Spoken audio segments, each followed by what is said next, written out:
продолжается моя борьба с хабозером. Сегодня с утра и до обеда я предпринял переход с южной части озера на северную. Далее мне предстоит вдоль этого берега дойти до мыса, обогнуть его и пойти в сторону реки Большая. Надеюсь, там как и здесь, озеро уже освободилось от льда. Ну а за моей спиной вот такой вот грандиозный камень. Я остановился здесь на 5 минут передохнуть и двигаюсь дальше.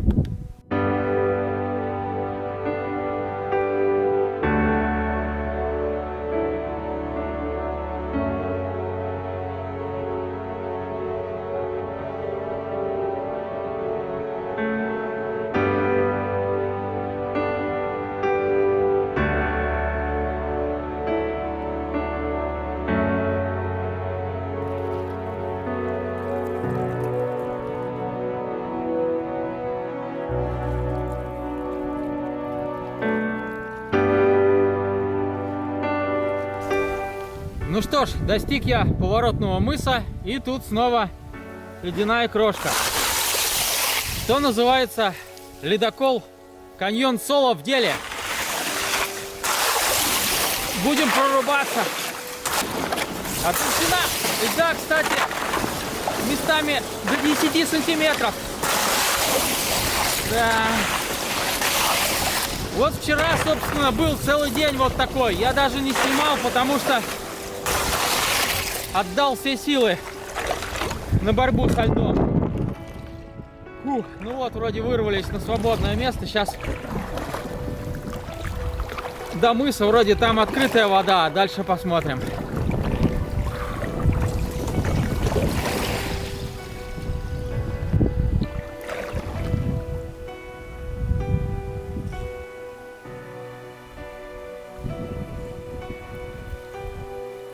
А вот, соответственно, весь этот заливчик, который я по кругу обошел за вчера и сегодня.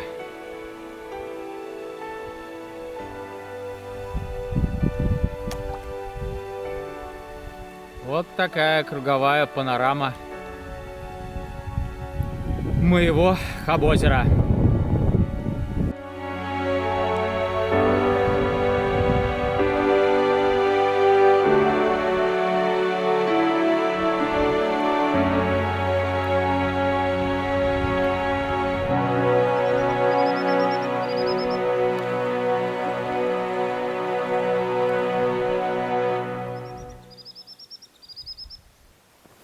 Выбрался на поворотный мысик, чтобы осмотреться, свериться с картой, ну и минуток 5 отдохнуть.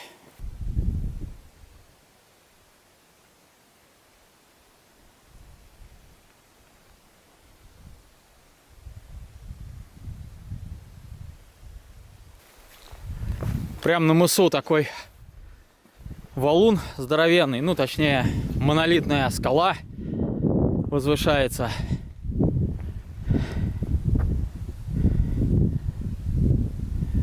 А с мыса видно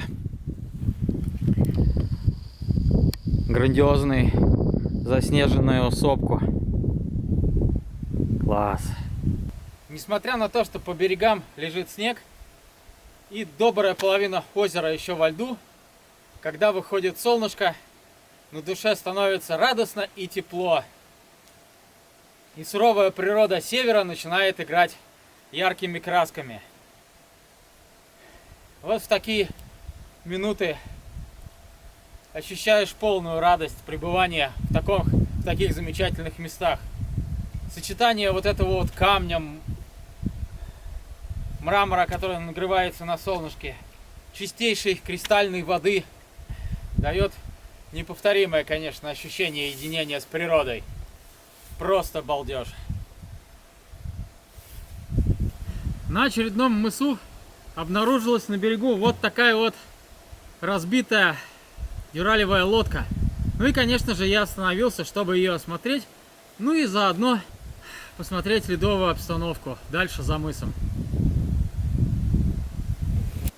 Эх, а я бы сейчас не отказался бы от такой целенькой лодочки с моторчиком.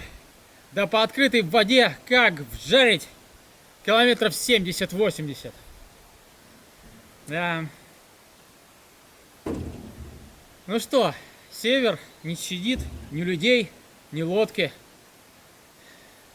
На первом мысу была табличка в память о погибшем парне, а вот это памятник погибшей лодке. Интересное, конечно, сочетание. С одной стороны берег с белоснежным песком, а с другой стороны огромная наледь толщиной в 10 сантиметров. И над всем этим еще светит солнышко.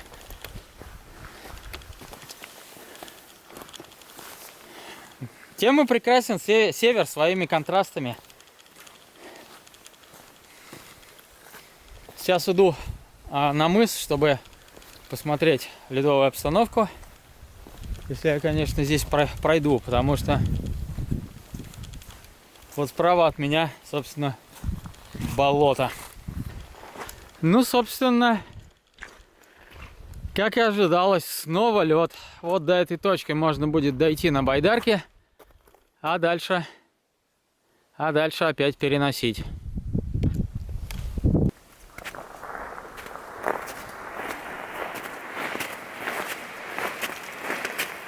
Бурлаки в Заполярье.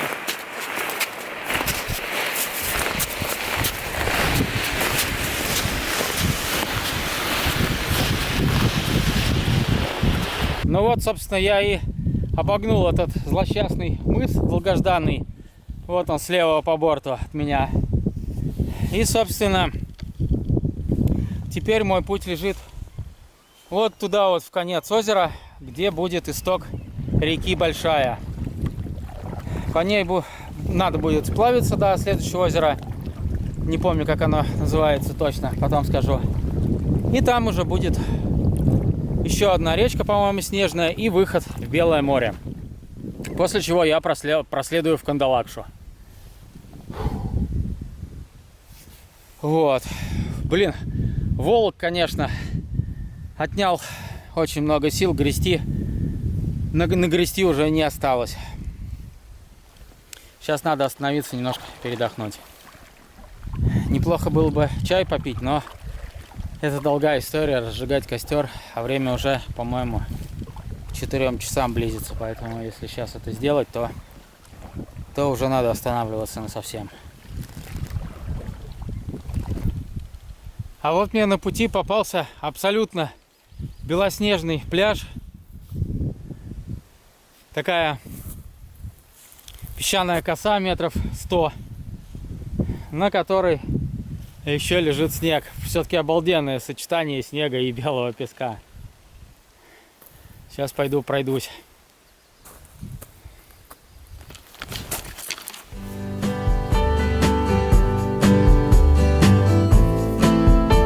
А вот это вот другая конечность пляжа. Здесь небольшой узкий мыс, выдающийся в озеро. И посмотрите, здесь настоящие песчаные дюны. Красота.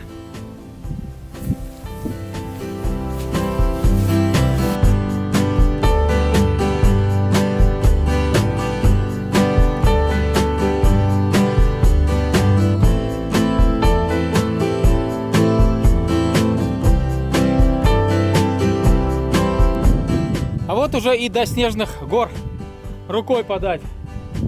Буквально через вот тот вот перелесок возвышаются снежные сопки Кольского полуострова. Утки прям пролетели надо мной. Ну, мне туда, собственно, не надо. Там, кстати, Луозерские трунды находятся и Сейдозеро. А я обойду их правее. Вот, собственно, может быть, вот к тем горам, которые на горизонте виднеются, удастся приблизиться. Посмотрим.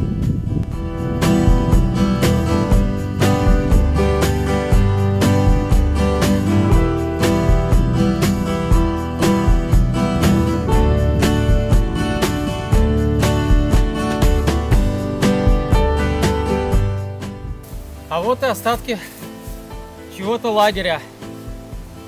Здесь костровое, а на уступке бережном два пенечка, одну посидеть и место под палаточку на одного. Что ж, сейчас пройдусь еще дальше по мысу. Если там ничего более подходящего не будет, наверное, все-таки я остановлюсь, потому что время уже 5 часов. Меня жутко мучает жажда. Просто разводить костер, чтобы попить, нецелесообразно. Пока это сделаешь, уже будет 6 часов. Ну а там уже, собственно, и пора ставить лагерь. Пока палатка, пока ужин, пока то да сё, поэтому остановлюсь где-то здесь. Тем более место просто живописное. Ветра нет и шикарный пляж белоснежный. Ну и с дровами здесь тоже проблем нету. Так что заслуженный отдых после сложного трудового дня. Доброе утро, друзья. Вчера вечером ничего не снимал, потому что, причалив к берегу и установив палатку, почувствовал себя очень плохо.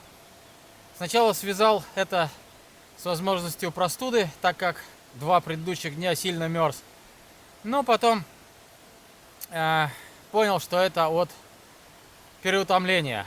Ел я мало, а греб и таскал вещи много. Поэтому начала кружиться голова, затошнило и сил вообще ни на что не было.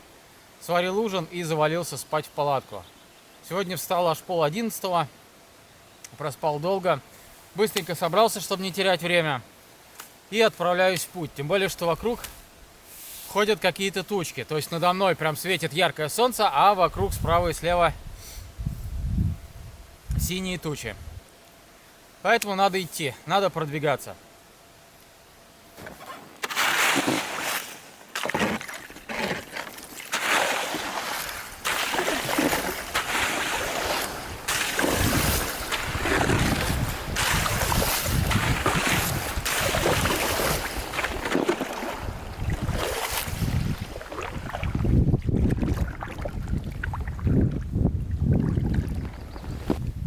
Смотрите, какая чистейшая вода прозрачная у берега. Белый-белый песок, по дну разбросаны камушки. Мальдивы отдыхают. Просто кристальная прозрачность. Ну и, соответственно, вот мой пляж, на котором я провел сегодняшнюю ночь, и отправляюсь дальше. И снова у нас, друзья, начинается борьба со льдом. Ледокол Каньон Соло в деле.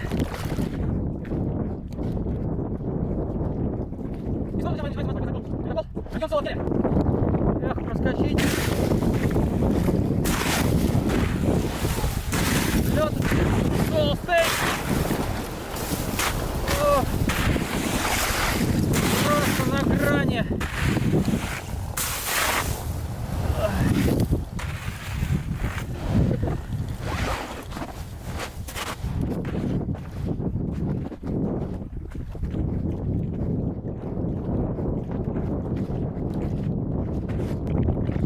А впереди встают грандиозные сопки. Вид, конечно, божественный. Еще бы не такое бы рубилово было жестко, и вообще наслаждение было бы, да и только. А так приходится во многом концентрироваться на борьбу. Ну вот, например, мель. Как же тут все-таки красиво. Одно место прекраснее другого. Вот огромный песчаный мыс, выдающийся в озеро с песчаным барханом. Сзади панорама гор. А здесь просто изумрудный белый песок, искрящийся на солнце. Просто потрясно. Да, места здесь дивные, но с сезоном я немножко промахнулся. Сюда бы в июле, и это было бы просто просто чудесно. Посмотрите, какой пляж. Песчаный. Вода чистая, как я уже неоднократно говорю, но не устаю повторять. Кристально чистая. Пляж. И здесь просто божественно было бы купаться, когда вода прогреется. Кайф.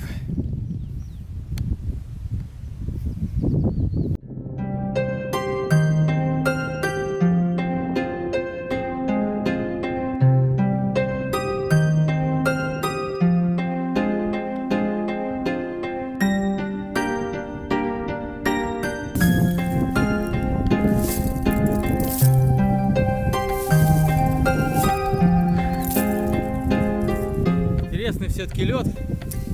Он такими... Интересный лед к берегу пробил, он такими иголками. Класс. Так, ну что, сейчас сходил вперед на разведку, и новости неутешительные. Там все дальше озеро во льду. По навигатору, по прикидкам, до устья речки, ну или там до начала обноса, до следующих озер, порядка 30, может быть даже 40 километров. И все это расстояние, скорее всего, придется пройти пешком, таща за собой лодку, ну или обнося по берегу. Болотных сапогов высоких у меня с собой нет, поэтому сейчас попробую одеть неопреновые штаны и пойти по колено в воде, таща за собой лодку, прямо по льду. Это будет, наверное, самый быстрый вариант. Единственное, что я опасаюсь, как бы у меня не заледенели ноги, потому что вода, ну, около нуля, прям совсем-совсем ледяная. Но вариантов нет, буду пробовать. Ну что ж, попробуем. Я вот переоделся, вот так вот я выгляжу в неопрене. И начнем. Ну, первые секунды, когда зашел в воду, очень холодно. Сейчас, по идее, неопрен должен набрать воды. Вода должна нагреться от тела и должно быть потеплее. Ну, посмотрим, пока холодно.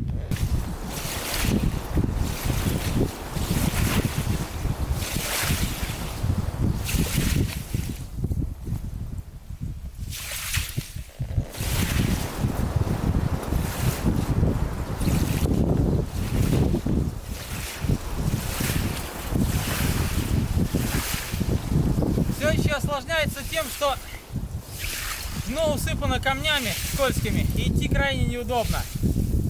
Была бы это ровная поверхность и песочек, это было бы нормально, а так...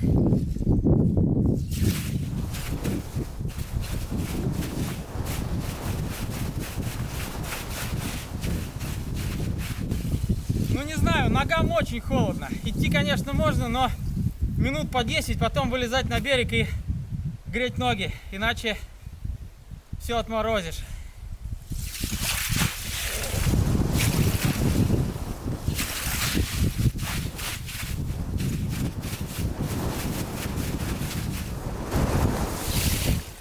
Но это, конечно, значительно быстрее, чем обносить. Но и ущерб здоровью значительно больше.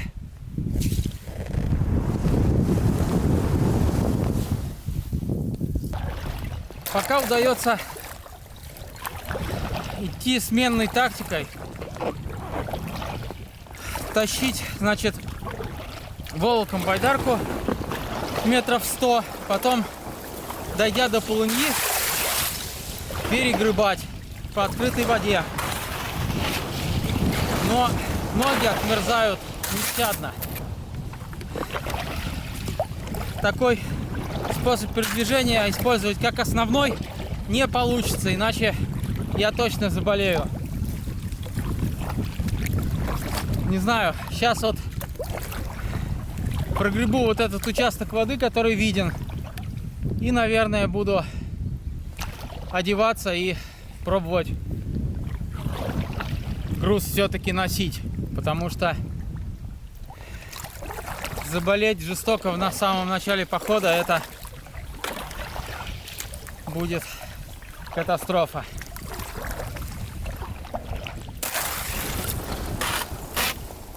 Лед еще сантиметров 20.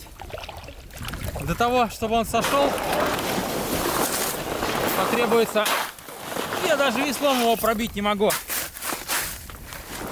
Еще, не знаю, может быть неделя.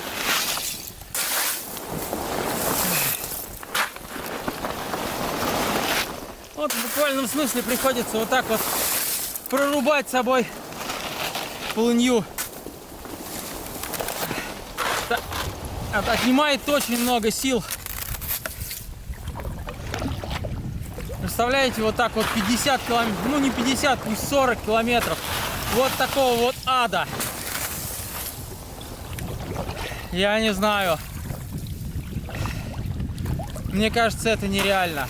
Пройду сколько смогу, и если ситуация не улучшится, а ухудшится, возможно, как бы мне это не хотелось, придется пережидать пару-тройку дней, может быть, а может быть и неделю, не знаю. Но я, конечно, сдаюсь, вы знаете, в последний момент, поэтому буду рубиться до конца. Вот, наверное, чайки смотрят на меня и офигевают, думают, что за дятел ломится по льду на своей надувной мамтрассе, на своем. Ну а вон впереди натурально айсберг, пол меня высотой. Ну и там дальше, да, все во льду.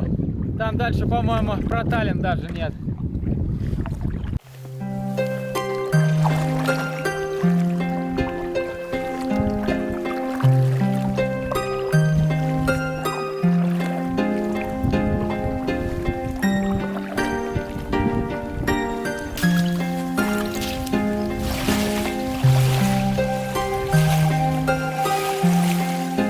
Наверное, выхожу на берег, грею ноги, переодеваюсь и попробую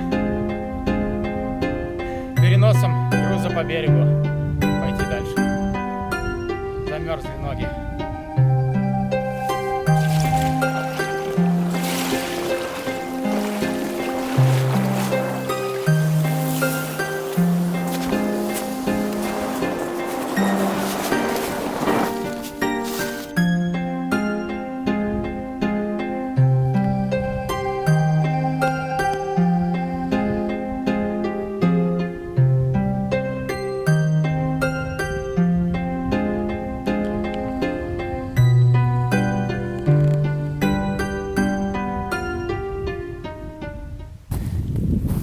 Все-таки решил чуть-чуть поносить, как я говорил ранее. И вот первая ходка с рюкзаком и веслом.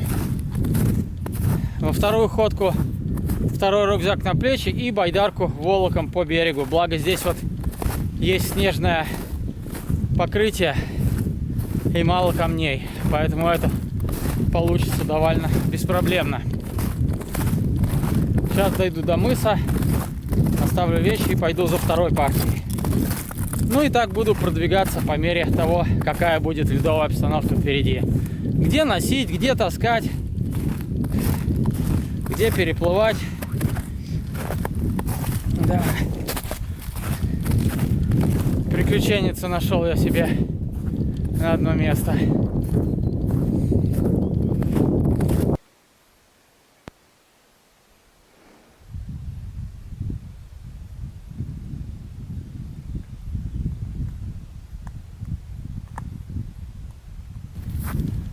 Идет моя третья ходка с грузом по берегу. Чтобы вы понимали, если мне нужно перенести груз на, там, допустим, 2 километра, как я это примерно плюс-минус делаю, мне нужно отнести сначала вот этот вот рюкзак с веслом, потом вернуться за вторым рюкзаком поменьше и лодкой, и допереть ее. Итого получается, что эти 2 километра я прохожу 3 раза, то бишь вместо 2 получается 6. Продвижение вперед такими темпами дается очень медленно, но других вариантов нет.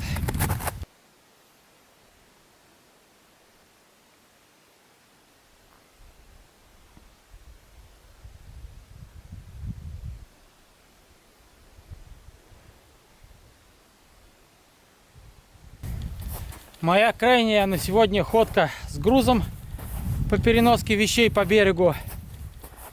И мне удалось перенести мой эквипмент на примерно 5-6 километров. Соответственно, при всем при этом ножками я протопал 15 или 18. Ну, до этого плюс, конечно, удалось чуть-чуть пройти по открытой воде. В общем, день выдался изрядно трудовым.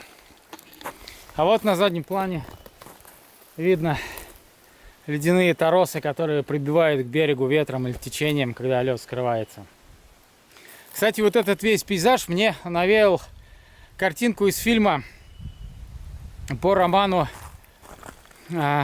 Куваева «Территория». Если кто не смотрел, обязательно посмотрите. Вот там, значит, повествуется о геологах, золотодобытчиках, которые, вот, собственно, гонимые авантюризмом и жаждой приключений, разведывали труднодоступные полярные территории. И вот там один герой отправился на поиски золота и пробивался один через тундру, через ледяные реки. В общем, было масса приключений. Он замерз, ну и переплыл реку, замерз, и его отогрело в юрте у себя Чукча. Чук-чук-чук-чук-чук-чук. А вот на бережку мне встретилась вторая погибшая лодка. На этот раз надувная. Первая была перед сегодняшней стоянкой, дюралевая. Ну что ж, вечереет. Я уже приготовил себе ужин, покушал, попил чай. И самое время показать, что у меня с собой из провизии. Значит, здесь выставлено не все, но здесь от месяца до полтора запас продовольствия. Значит, все упаковано вот в такие вот 1,5-литровые бутылки для того, чтобы защитить провизию от влаги. Значит, здесь у меня 4 каши: гречневая, пшенная, рисовая. Рисовую не выложил, есть рисовая. И овсянка. На утро я беру овсяную кашу, добавляю туда топленое масло, вот такую вот ложечку, и обязательное повидло. Это чтобы было вкусно и заряжало настроением на целый день. Обеда у меня нет. И вечером, соответственно, идут другие каши. Либо рисовая, либо пшенная, либо гречневая. Значит, готовлю это все с приправой. Это вегета. Она универсальная и подходит абсолютно для всего. Также у меня есть подсолнечное масло для жарки рыбы и грибов, которые пойдут. Ну, рыба, я надеюсь, пойдет, как только сойдет лед с любых водоемов. А грибы, соответственно, ближе к осени. Так. Дальше у меня есть мука. Тоже альтернативно я буду печь лепешки на утро. Ну и, соответственно, сахар и соль. Туда же это можно добавлять в лепешки и чай в чай. И кофе. Так, и кофе, да, кофе. Кофе также упаковано. Чай у меня пока в пакетике. Пока что у меня еще с поезда остались в пакетиках, и я его пока не допил, распаковывать не буду. Ну, пожалуй, вкратце я рассказал. Дальше у меня есть сковородка для жарки, котелочек для варки. Ну, тарелка, миска, ложка, это понятно. Так, дальше к кухне можно еще отнести пилу. Это Fiskars 73 с широким зубом. Очень офигенский пилит. Очень я ей доволен. И нож Morak Knife. Выбора особого не было в наличии перед походом. Собирался в последний раз. Они бывают двух типов: нержавейка и углеволокно. Вот у меня надпись карбон. Ну, посмотрим, как он зарекомендует себя в действии. Ну, собственно, наверное, и все. По мере того, как я буду готовить пищу, буду этот процесс показывать. Естественно, только разнообразные блюда, одни и те же, смысла и из вечера в вечер показывать нет.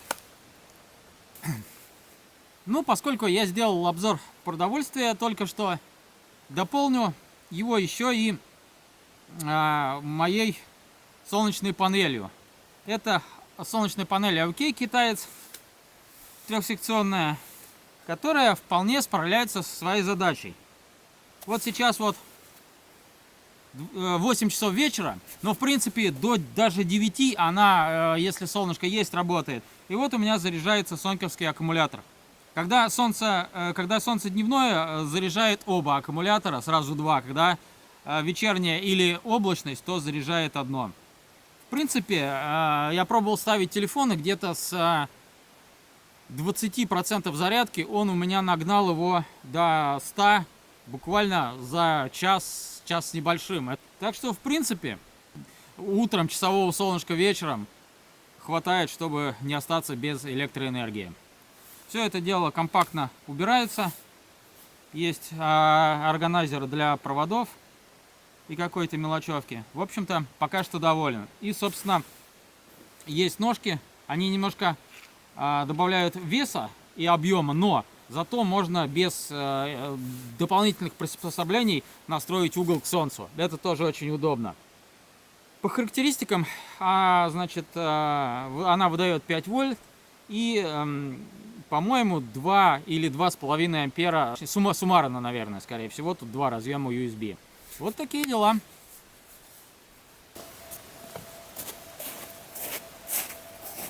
Когда все хозяйственные дела сделаны, ужин приготовлен и съеден, палатка установлена, самое время прогуляться по берегу озера. Тем более, когда вокруг такая вот красота. Заснеженные горы, бескрайние водные просторы, скованные в некоторых местах льдами, сосновый лес,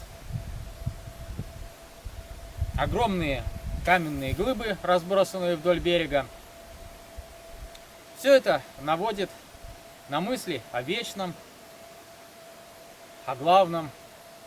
Можно часами бродить наедине со своими мыслями, что я, собственно, каждый вечер и делаю. Тем более, что сегодня вот погода этому как нельзя благотворит, светит солнышко, нет ветра, и все замечательно.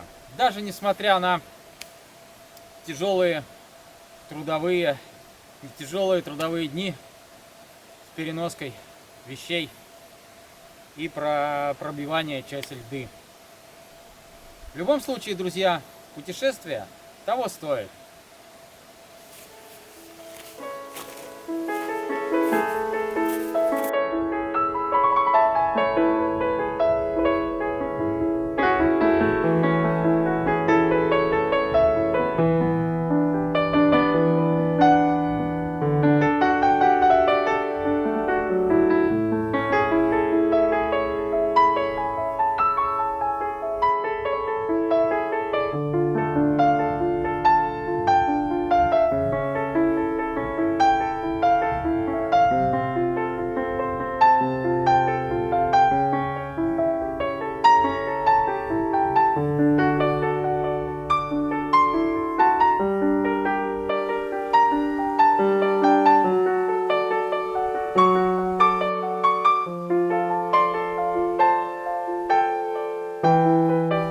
Смотрите, как красиво. Над левыми сопками облака словно щупальцами укутали вершины.